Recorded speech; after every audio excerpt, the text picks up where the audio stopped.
ಅವ್ರ ತಂದೆಯವ್ರ ಹತ್ರ ಕೂತಿದ್ದೀನಿ ನಾನು. ಹೌದಾ? ಒಂದ್ 2 ನಿಮಿಷ ಮಾತಾಡಿ.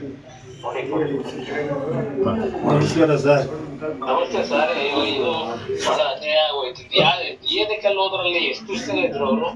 ಸರ್ ಅವರು 6-7 ವರ್ಷ ಇದ್ರು ಸರ್. ಪಾಪ ನೀವು ವಾಪಸ್ ಬಂದೆ ಬೇಡ ಅಲ್ಲಿ ಅಂತ ನೀವೇನೋ ಹೇಳಿದ್ರಿಂದ ಟಿವಿಲಿ ನೋಡ್ತಿದ್ದೆ ನಾನು. ಹೌದು ಸರ್, ಹೇಳ್ತಾ ಬಂದ್ಬಿಡಪ್ಪ, ನಮ್ಮ ಜಾಗಕ್ಕೆ ಬಂದ್ಬಿಡು ಅಂತ ಹೇಳ್ತಾ ಇದ್ದೆ ಸರ್. ನನಗೆ ಬಹಳ ಅನ್ಯಾಯ ಆಯ್ತು. ಅದು ಮದುವೆ ಮಾಡ್ಬೇಕು. ನೆನ್ನೆಲ್ಲ ಮಾತಾಡಿದ್ವಿ. ಅವರೆಲ್ಲ ಟಚ್ಚಲ್ಲಿದ್ದಾರೆ ಕೌನ್ಸಿಲರ್ನವರು. ನನಗೆ ಅದಕ್ಕೆ ಎಷ್ಟು ಬೇಕಾಗುತ್ತೋ ಅಷ್ಟು ಬೇಗ ತರಿಸ್ಲಿಕ್ಕೆ ಪ್ರಯತ್ನ ಪಡ್ತೀವಿ. ಅದಂತೂ ಒಳ್ಳೇದು ಮಾಡಿ ಸರ್. ನಮ್ಮ ಮಾತೃಭೂಮಿಯಲ್ಲಿ ನಮ್ಮ ಜಾಗದಲ್ಲಿ ನಾವು ಮಾಡ್ಬೇಕು ಸರ್. ಹೌದೌದು. ಇಲ್ಲ ತರಿಸ್ತೀನಿ ನಾನು. ಅಷ್ಟೇ.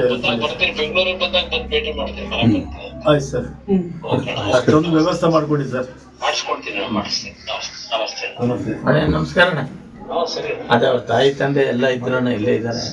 ಹೋಮ್ ಮಿನಿಸ್ಟರ್ ಬರ್ತಾ ಇದಾರೆ. ನಮ್ಮ ರಾಜಣ್ಣ ಮಾತಾಡ್ತಾರಣ್ಣ, ಒಂದೊಂದು ನಿಮಿಷ. ಹಾ ಹಾ. ಅಣ್ಣ ನಮಸ್ತೆ ಅಣ್ಣ.